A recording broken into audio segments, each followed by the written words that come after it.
meeting. Nice. We're good.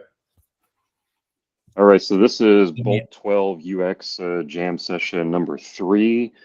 Um, I guess maybe like Steve, you've kind of been following what's going on in the channel. Maybe would it be helpful, Rocky and Brad, if I just kind of brought you up to speed real quickly on some of the work that's already been done? Yeah, Sure. absolutely. So let me see if I should have a document here. I outlined kind of in this document just a little bit of kind of like what some of the goals of this project would be just from a designer's perspective. You know, one of them that we're looking at is just kind of the UX guidance for how to adopt BOLT12 offers into a wallet. So we're, you know, obviously it's a new payment format. People already get confused with on-chain and Lightning. And now we're introducing kind of a third format. So it's like, what's the best way to present that in the UI for wallets? One thing I've started doing in this regard is testing out if we can just use BIP21 for this. So I have a document here full of QR codes of different flavors.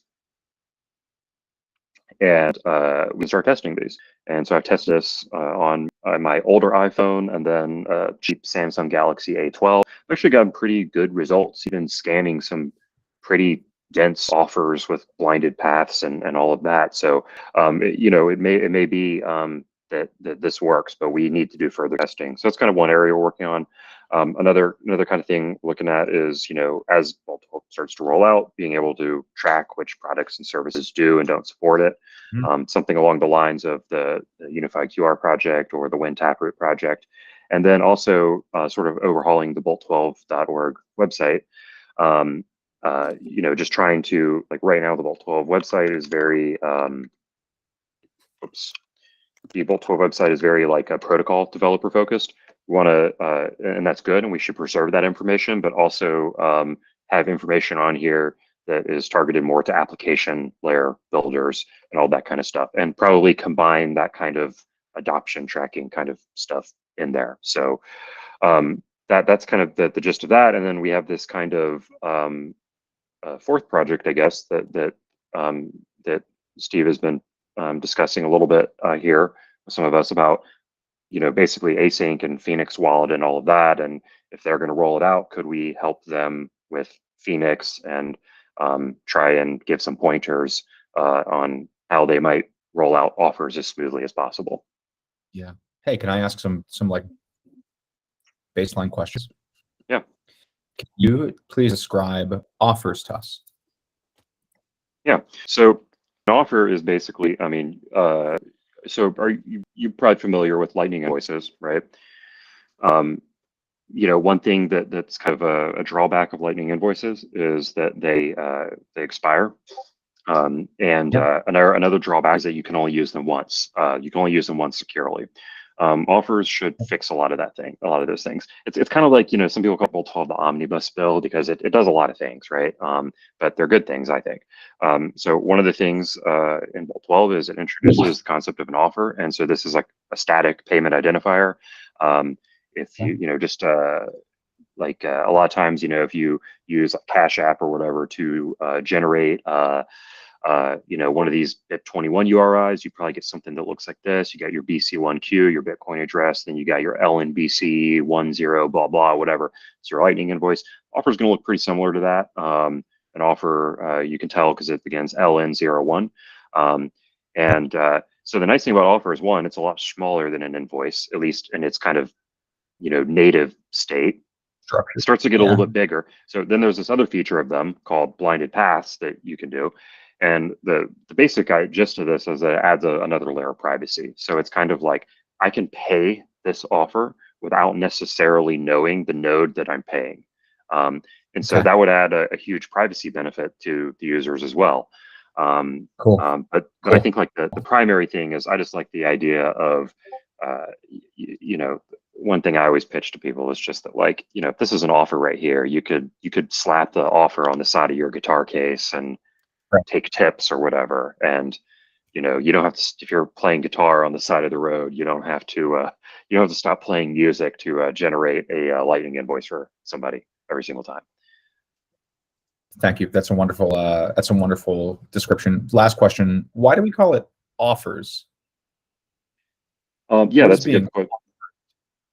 Let's see. Somebody I just admitted, and I'm not sure if they made it in or not. Maybe they. Yep, there they are. Hey, Jason, welcome to the call. So yeah, I mean, like I don't know the exact origin of how Rusty came up with the term offer, but like the way I think about it is sort of like this. When I send you a Lightning invoice, um, I'm giving you the invoice out of band, and you're going to pay the invoice. But an offer isn't really like it's not really a payment just yet. What you're doing is you're saying like, if you want to pay me, here is an offer. I'm offering that we can do this financial transaction together. And then if okay? you scan the offer under the hood, your node is basically talking to their node saying, hey, I want to pay you. And then the other node's like, okay, here's an invoice. All that happens at the protocol level. The user never really sees that. But so yeah, it's like it's not an invoice. It's just like I'm offering that we can do a transaction. Cool. Okay, good stuff. I'm caught up. Brad, how you feeling about everything? That's awesome. So yeah, we can take this anywhere we want to go. Steve, did you want to talk about any of the like Phoenix stuff yet, or do you think is this too early to have those discussions yet? What do you mean by the Phoenix stuff? Oh, just like helping out Dominique and all that. Oh, yeah. Well, I mean, async is they're very close to having BOLT12 support in Eclair, their Lightning implementation. They have like one PR left, so that should be done soon and released. Cool. They also build out, they also have the Phoenix wallet, and they intend to add BOLT12 support. My understanding is that they're also trying to get splicing in right now. So it feels to me like they'll probably prioritize adding BOLT12 support to Phoenix and their client in something like 2 months. And unclear to me whether Dominique, wants to engage right now and start spending his time thinking about that, working with us, or wait for 2 months. But either way, I think there'll certainly be interest from them, and my understanding is they'd like to work with this broader group, just like Cash App is, and anyone else listening to this later. You're very welcome to join this. This working group will be best at its best if it's a combination of people out there building and designing wallets and people who are looking at it from sort of a holistic overall Bitcoin perspective. I think that'll be the best mix. Yeah. That's awesome. I guess I'll ask a question for like the wallet builders out there. We have the BOLT11 invoices in Cash App today. I think Brad's done like a wonderful job executing a really simple design of that. When we think about this, like from a product strategy perspective, in my mind, it feels like this is a replacement for our BOLT11 invoice. And it's such that it would give our customers the ability to print it out and put it on their guitar case, or have a little tip jar at the local coffee shop.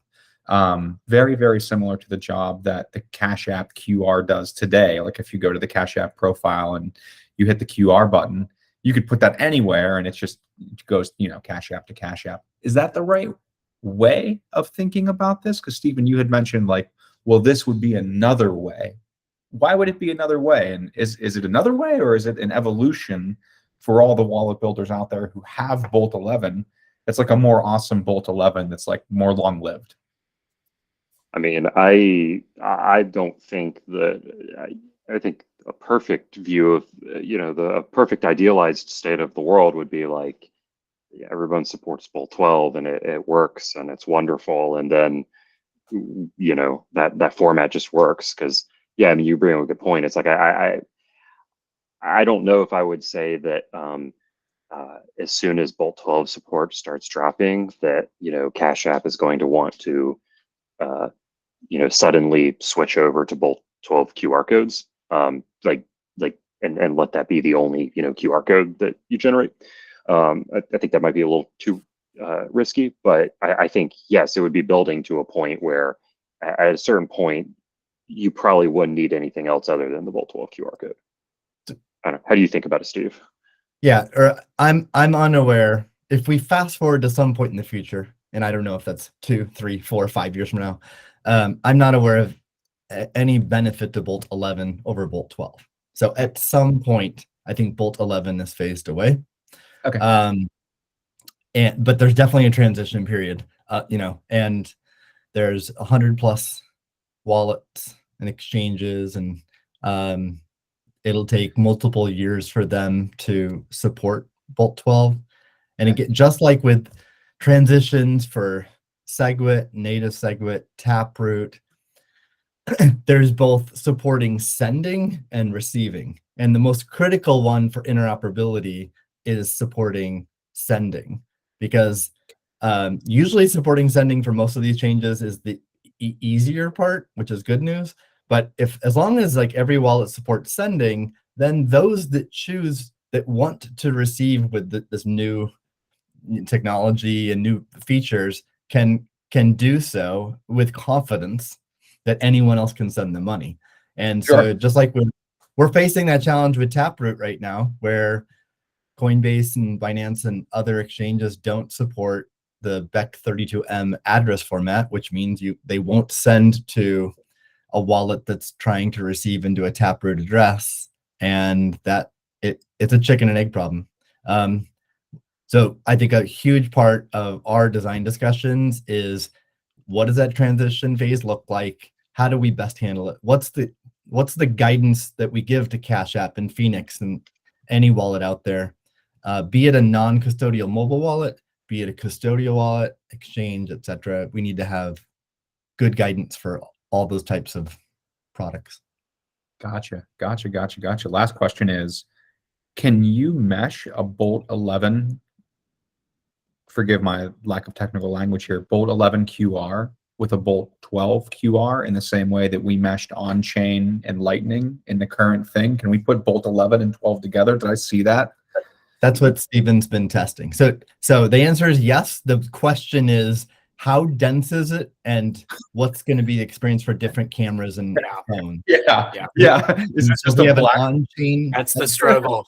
If we have an on-chain address, if we have Bolt 11, if we have Bolt 12, there'll be some wallets that might want LNURL support in that QR code.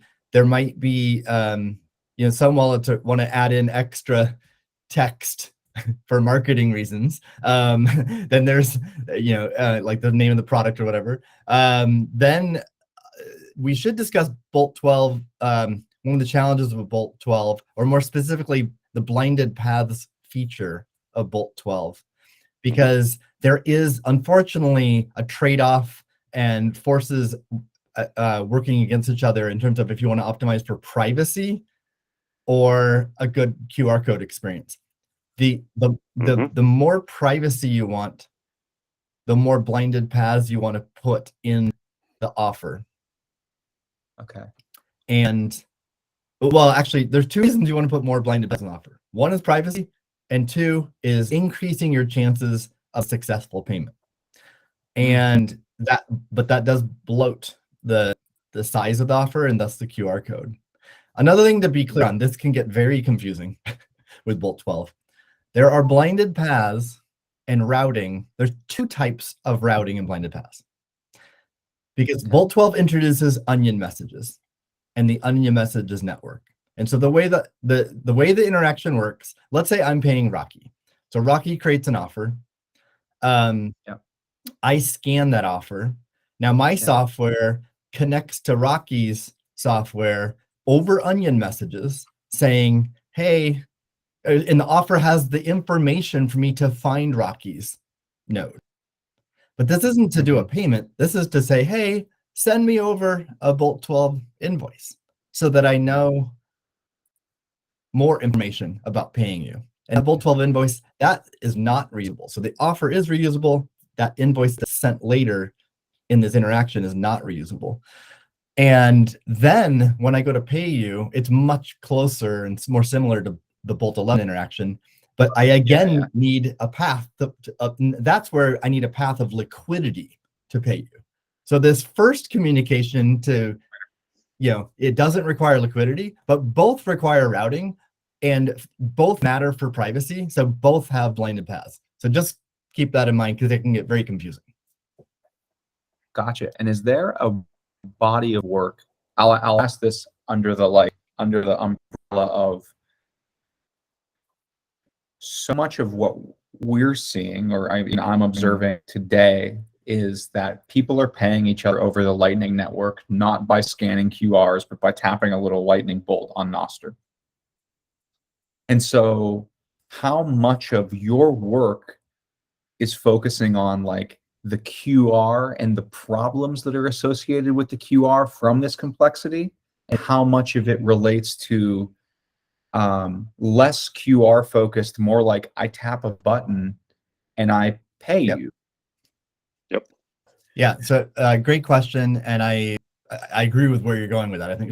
I think QR codes will diminish in usage, or maybe, absolute percentage or absolute number will go up, but it's a percentage of the way people pay. I think like the Nostra app, that type of experience is what's going to radically increase. And the great news there's two pieces of great news. One, BOLT12 works really well for that. And number two, it also avoids this conundrum between privacy and QR code bloat, because with that type of you could stack the it can be a larger offer. It doesn't really matter. Yeah, exactly. It doesn't really matter. You could stack the hell out of it. Okay.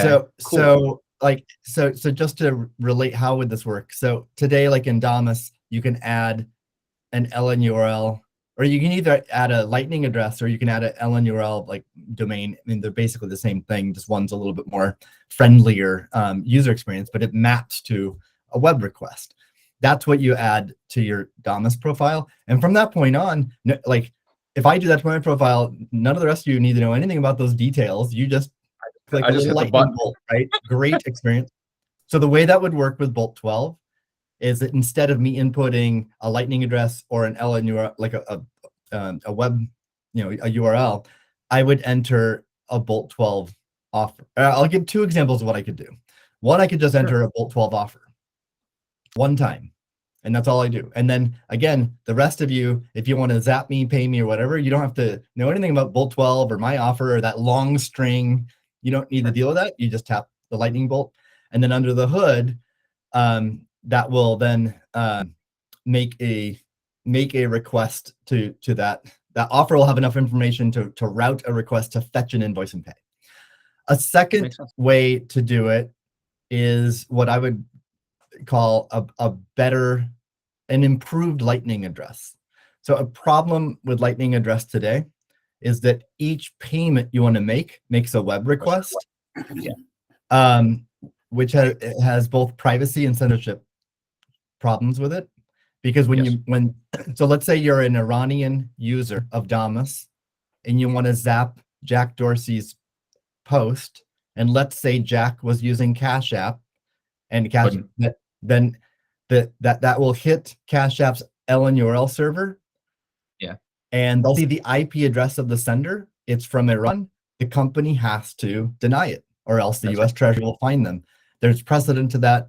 The US Treasury has fined BitGo and BitPay for not doing those geo IP lookups and censorship. Yeah. And then, of course, it's a privacy problem too, because that LN URL server collects every payment and knows the sender's IP, the amount, and the recipient. So the nice thing about so how can Lightning address improve with BOLT12? That it can instead just be a one-time web request, right, to fetch the BOLT12 offer, and then all subsequent payments don't require a web request. Yeah, our native. This is like we did a whole workaround trying to figure out, how far can we extend the expiration for the web receive links that we developed. So yeah, that would solve that. Mm-hmm. So I think that I think that'll be a really nice improvement, and that's I think both of those are nice options for users as well. This sort of copy pasting a BOLT12 offer one time, it's a little it's a little kludgy, but no more kludgy than like copy pasting LN URL or even a Lightning address. the human readableness of it matters less if it's a one-time use that's your own. You know, if I'm dealing with your information, that's where human readable, and if I do that over and over, that's where human readable matters a lot more, I think. But anyway, that's what I think the user experience would look like. Maybe we can get into, I think we should tackle or start tackling and thinking about what it looks like in a wallet. Hey, Johns. What it looks like in a wallet to handle multiple payment protocols. Because I mean, we started talking about a transition period, and it's not practical or realistic to just for a wallet to instantly only support BOLT12, because you'd be very isolated. That would only work if you only cared about people sending and receiving money with other users of your wallet initially, because you'd be only game in town.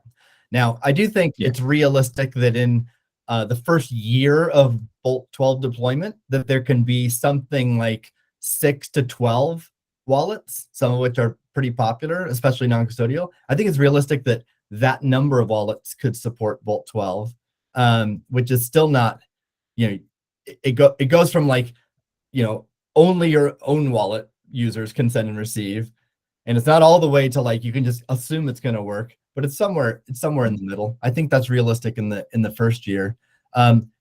Perhaps in a wallet, because BOLT12 does enable new types of use cases, it could be the case that for those unique use cases, it's the default. And then for other use cases, BOLT11 is still the default. So for example, maybe when you're initially funding or topping up your non-custodial mobile wallet from an exchange, that exchange in the first year might not support sending to BOLT12, so you might default to BOLT11. But then let's say your wallet is all about peer-to-peer payments with other people on mobile phones. Then the default experience for that might be BOLT12 with an escape to BOLT11. Like if the payment fails, or like there's a button or link or whatever, some way to say, no, I want to switch to the legacy BOLT11 for compatibility reasons. I gotcha. Yeah, just to give you an idea what he was talking about, like here's some sample QR codes, Rocky, and like this is what you're doing right now at Cash App. You've just got like that kind of thing. This is me being crazy and just trying to smush a BOLT12 offer in there. And so as you can see, the text gets a little bit longer, the QR code gets a little bit denser, but it's not that bad. So this kind of QR code right here has this offer has no blinded paths. So that you don't get the privacy benefits of the blinded paths, but it would work. And then I can start introducing blinded paths, and so far I've had pretty good luck. But I really think that for the kind of tip jar scenario, this kind of QR code isn't going to work. So I've been kind of conceptualizing in my mind in two ways. Like it remains to be seen if BIP21, if smashing them all 3 different formats into one QR is doable, tenable, but just bear with me for a second. Assume hypothetically we do the testing, and it works. So then, you might end up with something that looks like this, like the dinosaur one, or like this, the ninja one, or maybe like this. And that's the kind of thing that your phone might generate here. So this is not me putting something up on a tip jar. This is me and you in person. I pulled out my phone and I'm going to generate a QR code so that you can pay me. And the QR code basically just uses this, defaults to this crazy QR code that has all kinds of, imagine that this one is right here. It just this crazy QR code that has 3 formats, and I don't even have to think about when I pick up my phone. Like let's say I'm paying you. When I pick up my phone to pay you, I don't even have to think about what format your QR code is in, because your QR code has 3 formats. So I just scan it, and as long as my phone supports one of them, it should work. That's like one way I think to roll it out, and that's for like the kind of like on the fly creating a QR code. That's like that design pattern that people are used to right now with Bitcoin. then you got to think about like, okay, well, like how does like the tip jar scenario work? Because that's the whole you know, one of the benefits of this, right? That you can reuse the things.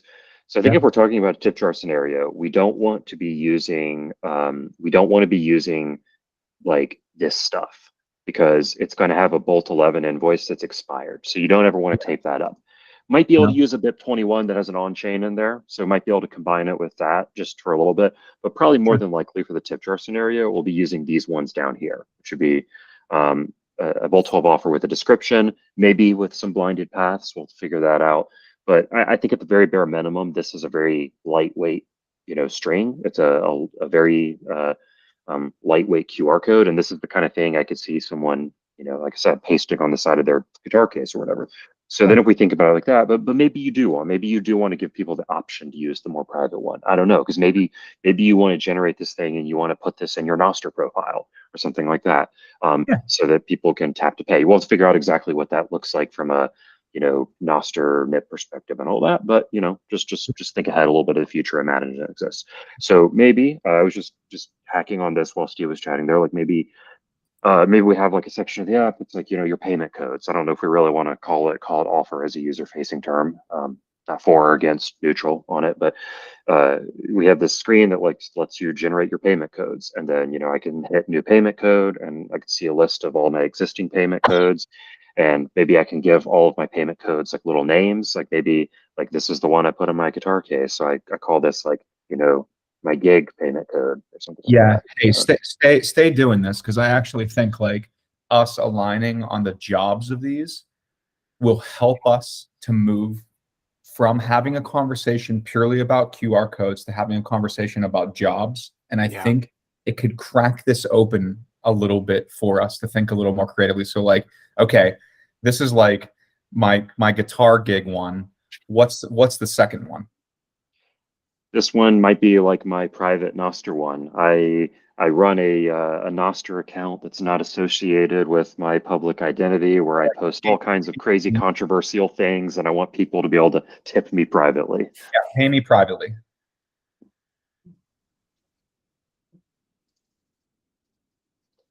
Private Nostrich code. And then what's the third one? Well, I don't know. I mean, I guess I was trying to think about something. Because again, people might use these. I guess we got to think about how people are going to use these things. So I'm just trying. That's why I'm trying to think about like what they use them for in real life. So, you know, they play this user plays music and all that. So they want an easy to use public one for the guitar, and then they have another one that they want not associated with their main identity. And then maybe for the third one, like, I mean, you could imagine like, I don't know, maybe they want this other offer that's like targeted to like their freelance, you know, web dev business or something. And so that's like they want to be able to associate certain transactions, like they came in through this payment code, kind of like how you might be like, okay, well, I've got a PayPal account that's for my personal account, and then, you know, I share a PayPal account with my two buddies for our business or something like that. Okay. So maybe it's just like they also want it to be private. It's just for other types of transactions. I got you. I mean, just another use case is just sort of the Venmo, Cash App, pay. I mean, there's pay your friends. Like we all have lunch together. I grab the bill and each of you pay me back, you know, $10 or whatever. Now, does that need to be a distinct offer or not? That's gonna, I think, be up to. I think different wallets will design things different way. There's not like one clear answer to that. That'll be up to different wallet designers and what users want. But that's another use case. And then another use case that's common with like Venmo or whatever is, you know, just paying your, you know, babysitter, paying your handyman, paying a personal trainer, that type of like sort of small businesses that just operate off their phone, and they don't have, you know, they don't really do invoices and stuff like that. Yeah. What are 1 and 2, Rocky? Or what? Jason asked a really good question about like a you know, the use cases for a merchant. Jason, you want to talk about it? And then after that, I want to hear from John's. Oh, So I raise see. your It's a hand. different 1 and 2. Got it. Okay. Yeah. So yeah, Jason, do you want to chat about that for a minute? Okay. Jason Let me might be- quickly read Jason's question. What did Yeah. Yeah. Well, so pay for general goods. Yeah, BOLT11 I think is optimized for that, but BOLT12 works perfectly fine for that. Yeah, it works just as fine. well. Yeah. There's no, I'm not aware of a single drawback to BOLT12 for Right. that use case either, but that is one that BOLT11 already does fine today. Pay your monthly, whatever. Yeah. So the original BOLT12 proposal, or I mean, including, the existing one too, affords for recurring payments, but the first implementations of BOLT12 don't include that. Yeah. So the implementations that are like a couple months away for CLN Eclair, LDK, and there's an LND solution in the works as well that's sort of external to LND. Those will support onion messages, BOLT12 invoices, and blinded paths. Those portions of the proposal, and it'll need to be like some future addition to handle recurring payments. And the recurring payments, it's been a while since I studied it, but I think it will add a pretty big burden to on the application side. Like the existing BOLT12, the lion's share of the work and complexity is at the Lightning protocol level, and that's why it's taking like over a year to build it out. But once that's there, it's actually I don't think it's that hard to add it to wallets. The main challenge for the wallets is what we're talking about here in subsequent design jams, which is nailing that user experience for the transition period of handling multiple payment protocols. That's the biggest challenge. But when we add recurring payments, it'll be quite a bit more code to handle that. Gotcha. Johns. Hi guys. So I guess I had a question or like something to bring up, but then based on what you're saying, Steve, if the recurring part of offers is not going to be implemented until sometime later, but during that time there's still an area where offers are going to be available. But what kind of functions does it have then? How does it like does it have that? If it doesn't have recurring, then can you use it multiple times? Or yes, you can use it multiple times, yeah. Okay. It's so it's reusable. It's so unlike reusable. BOLT11 invoices, it is reusable. It's still reusable, but it's not recurring. So recurring is something else. Okay. Well, but I mean, let's make sure we're all on like using the same definitions. So I interpret that question, and to me, subscriptions recurring means that like you're offering a service, Johns, and I pay 100K sats a month, and I sign up for that, and automatically my wallet's paying 100K. So there's an interval. It's an interval in when the next invoice is going to be generated, basically, something like this, or fetched. Yeah. And that's what's not. That's the recurring part. Okay, right. that's perfectly fine. But a BOLT12 offer is reusable, and that I can add it to Nostra. You can zap me as much as you want, and I keep getting it. Okay. Keep getting paid. All right, cool. Thanks for that context. So like that recurring part, I think on the user experience side, it's for what I can see on the horizon, it's like it doesn't have to be something that has to it doesn't have to be considered very much, because that same functionality can be moved to the application layer, and like it could be created on the application layer, right? Like you can have something that triggers on the application layer every X amount of every X period, and it it kind of represents that recurring part. All right. So what I wanted to bring up is that like if we have a payment a payment code, or like, sorry, an invoice, BOLT11, that's something that's one-off. I might want to use it in the case of a, you know, I'm out at a market. I'm not going to interact with this person anymore, right? If I'm doing the offer, I want a place to kind of like direct funds to, and for me, it's kind of synonymous to an account, right? And I like, perhaps it's like, would it be possible to kind of like see the balance on how much was received for that offer, like on that offer specifically? Well, first, I mean, I think it's an interesting exploration. Like, is it an account or not? Is it?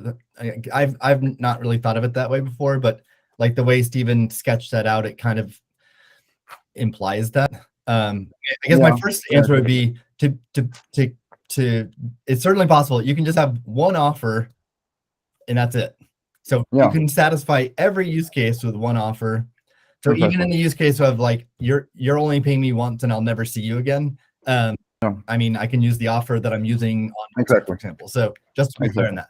Now, would I want to create all these different offers to somehow bucket them, accounts? I don't know, maybe. I think that is an interesting design exploration that we should go through. Can we keep track of balances? I mean, I think I did think like how does receive? I think my instinct is obviously you could do that in the wallet code. Just, I mean, it could keep track, and I don't think it's in any way tracked at the protocol layer. So my instinct would be that it would be an application level decision. Okay. Hey guys, sorry to interrupt. I know we're having the conversation around technically, but I love what Rocky was saying. Is like, if we can, I think if like we get clear on the jobs for people and, you know, real life scenarios, that's going to help us prioritize technically what we should think about in the user experience. I'll give another use case then, or job. Let's say that I want to DCA, dollar cost average buy. So I buy Bitcoin, and then I want to store it in my non-custodial wallet. So I sign up, I use some, you know, whether it's Cash App or any kind of place where I can buy Bitcoin, and I set it up to buy so much per month, let's say. But instead of storing it on Cash App or Custodian, I want it to automatically be sent to my non-custodial mobile wallet. I think that would be an awesome use case. And this actually introduces another protocol that I'm lumping in with the BOLT12 discussion because it's related, and that's async payments. And async payments addresses the problem of web wallets, mobile wallets, any kind of wallet that is not persistently online and connected to the internet. And when you can't guarantee that wallet will be able to respond to any kind of communication. It can't run a server reliably. It can't respond to onion messages reliably. And so today, web wallets, like a wallet in your browser on your laptop or a mobile wallet, they're simply not popular for non-custodial. And because it's very hard to receive money reliably. So async payments is a protocol that allows for the reliable delivery of payments to those types of wallets. I can get into the tech details more if you want, but to get it back on track, what Brad and Rocky are asking for, a job there is for a custodian where you're buying Bitcoin to be able to on a recurring basis pay a non-custodial web or mobile wallet. Okay, I dig that. In my mind, that is something that's initially unrelated to a QR code and more related to like the app having knowledge about the address of that non-custodial wallet, whether it's online or offline, and utilizing the async protocol. All you'd have to do, you would provide a BOLT12 offer, and one that supports this async payments, call it sub protocol. But yeah, it just kind of like what we talked about earlier with like a Nostro profile. I would, as a user of this, I would one time provide that BOLT12 offer to Cash App or whomever the company is that I'm buying the Bitcoin from. Gotcha. May I ask a follow-up question on that? Is there any protocol associated with like wallet connections where instead of copying and pasting from Moon to Cash App, I just say, okay, I want to buy and I want to send it to a wallet. What wallet do you want to send it to? Connect. I want to send it to my Moon wallet.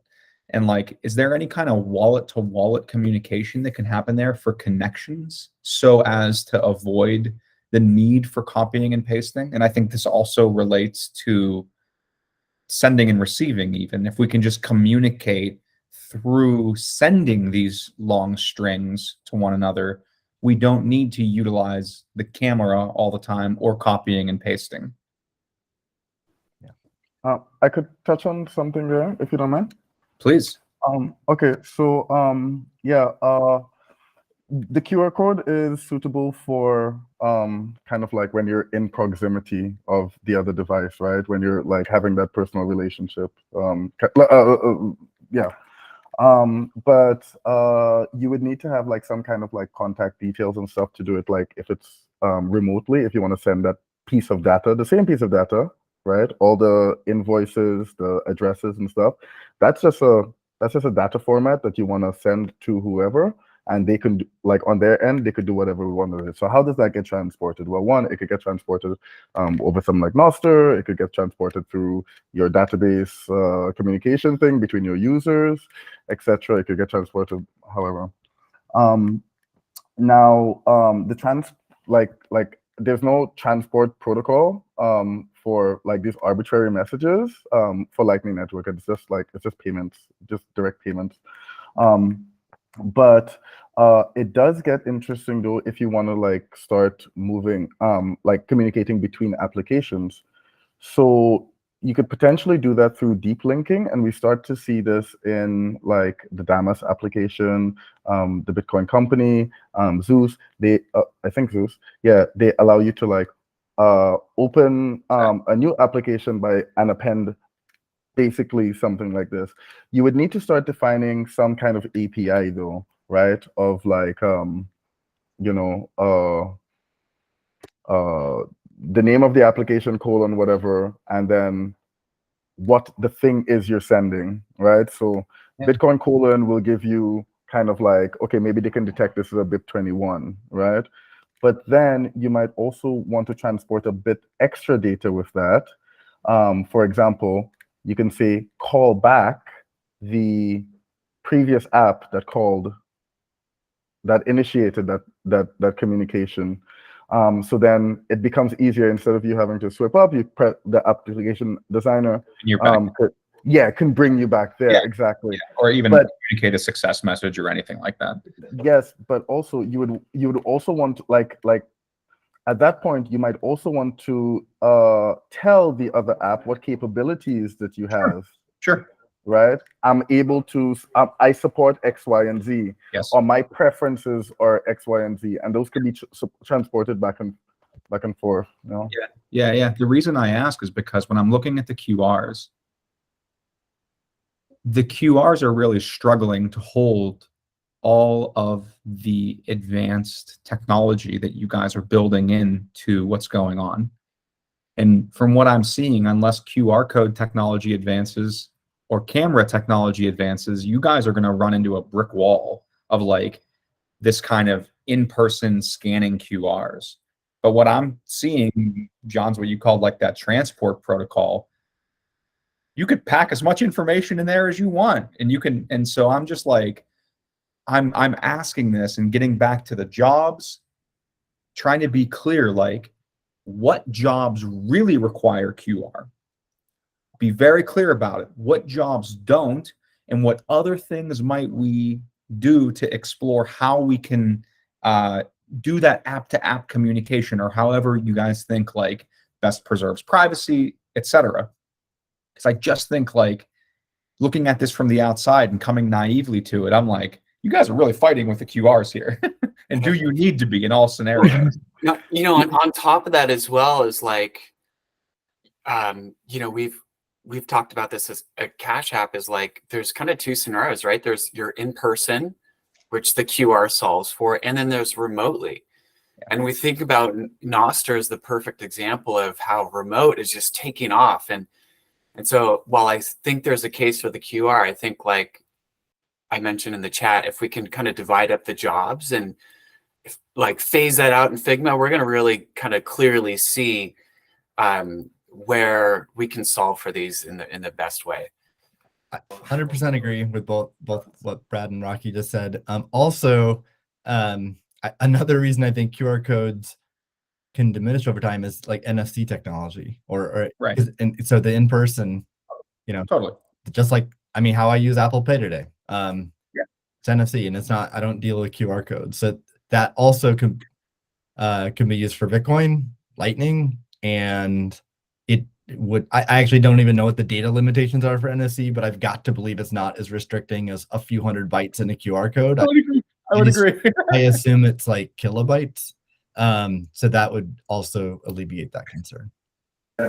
I shared a document there. I kind of like outlined some of the transport methods that you might want to transport these payment codes or payment requests, as I call them. Yeah, NFC, Bluetooth, for if people still use that. But then, you know, it could even be SMS and whatever else. And now again, Nostr. It's down on the bottom. If you click that link directly, it should have taken you. Yeah, Thank right you. there. Thank you for sharing that. Appreciate it. Also appreciate you all for just talking with Brad and I about this stuff, because we don't have the technical expertise that you guys have, and maybe in some ways like we can offer that to you guys in our questioning to help you to think through this differently in some way. Oh, it definitely helps. And on top of that, we've done some user interviews and a bit of research when we launched the Lightning Receive, so we have some data points at least. And for the majority of Cash App users, you know, they're noobs, they're first-time coiners, and so this is the struggle, right? Of like, we know this is the future. How do we bridge the gap? Yeah. I have to hop off, but the last thing, maybe this is valuable for you guys. So like how I'm thinking about it, and this is my opinion, maybe it's useful for you guys or not. So if I'm out and about, let's assume I'm not, I don't know who these people are. I just want to be able to get them to pay me. So I press a button. And I see this one-time use thing. That's the default kind of like use case. That's the one, right? It's a quick pay, right? And then when it comes time for like, hey, I have a relationship with this person, so I'm sitting down with you in a bar or something, and I'm like, hey, let's split this later or whatever. I'm kind of like establishing a relationship. I'm adding you to my contact. I'm adding you to my Instagram. I'm creating a relationship with you, which is not just like, see you later kind of thing, right? So I'm going into the use case of that application and like knowing that I want to create a relationship.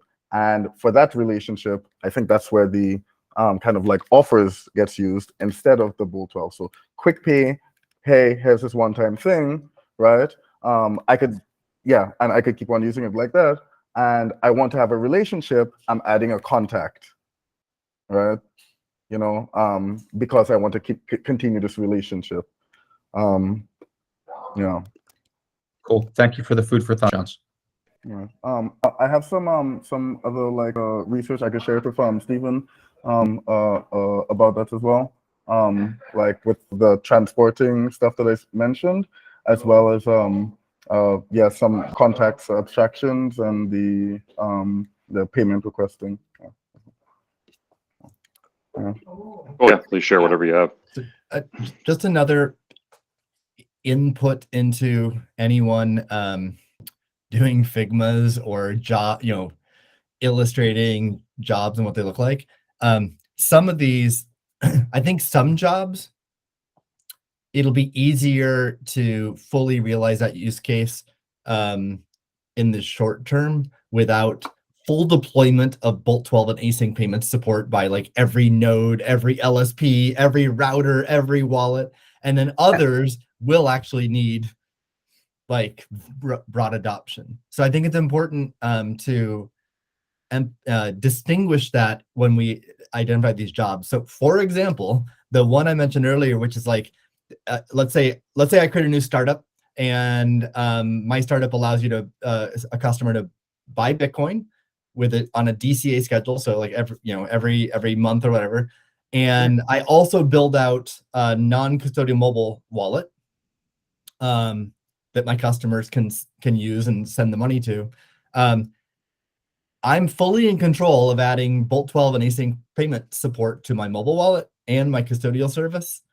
And so that whole flow only goes through like my software, and it doesn't require others to participate. So that would be an example of one that a use case could be served sooner than later.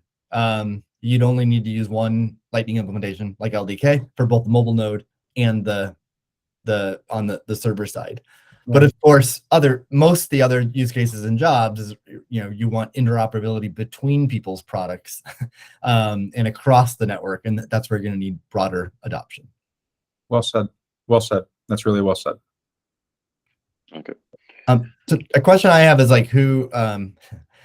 I'm not a designer. I'm not a Figma person. So are there? I know Stephen has already done a lot of work here and is interested in this, but I'm just curious if others are interested in helping Stephen out, sketching some of these out.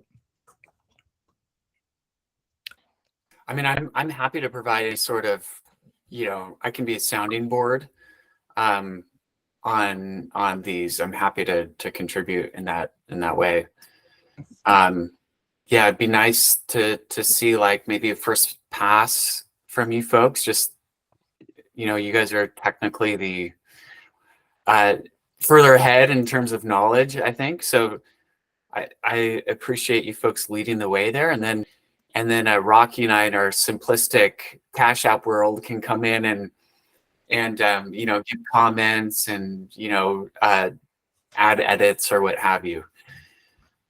Sounds good. I can start to write kind of some of these, like we've kind of does. I see your hand, Colin. I got these real world use cases and got a couple different scenarios here. So maybe I turn those into some kind of like user stories, for each one of these different use cases. I'm calling them use cases, but I think you're calling them jobs, but I think we're basically talking about the same thing. And then I can try and like hack together something with pieces from the Bitcoin UI kit and just like, rough out what that might look like, and then we could talk about it again in 2 weeks. Awesome. Colin, you had a comment. I'm not a designer per se, but I'm working in a wallet, and I'm really looking to adopt some of these features because I feel like they're really important, but also from a design perspective, and I'm really keen on and design. We're losing you a little bit, Colin. That could be a board for. Yeah, Colin, we're having trouble understanding. We can't hear you. But if you maybe you type out your question or comment in the chat, we'd be happy to respond.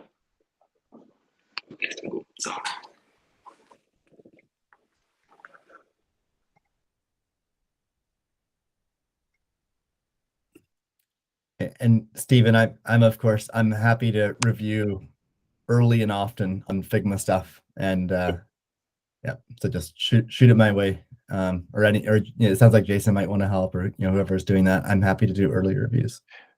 Yeah, I'll share progress in the Discord. Yeah, so. Guys, what's the at an industry level, what do you find to be the hesitancy for other wallets adopting BOLT12?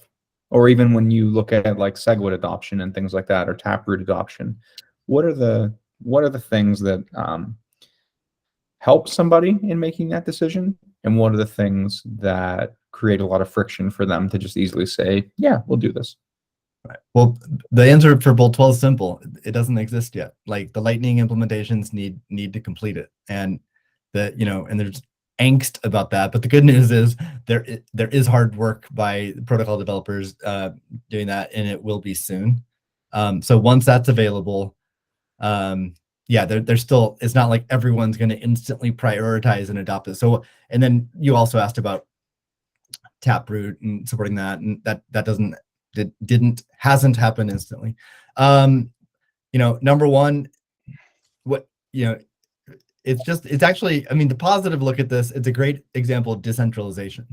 There's no single person or company that you can just say, from a command control structure, make it happen. It's just not how Bitcoin works. So there's hundreds of applications, if not more. And so there's thousands of people that ultimately need to decide and prioritize. And it just take Cash App as an example, or Voltage or Phoenix, whatever. Each application, you can look at your priority list, and there's a lot of things to do, right? There are. At any given moment in time, early adopters, there's going to be 10 or so applications, I think, that the kind of things BOLT12 enables. They're very excited. They'll immediately prioritize it. But there's other applications that it's just not an immediate priority. Yeah. But it will become one over time.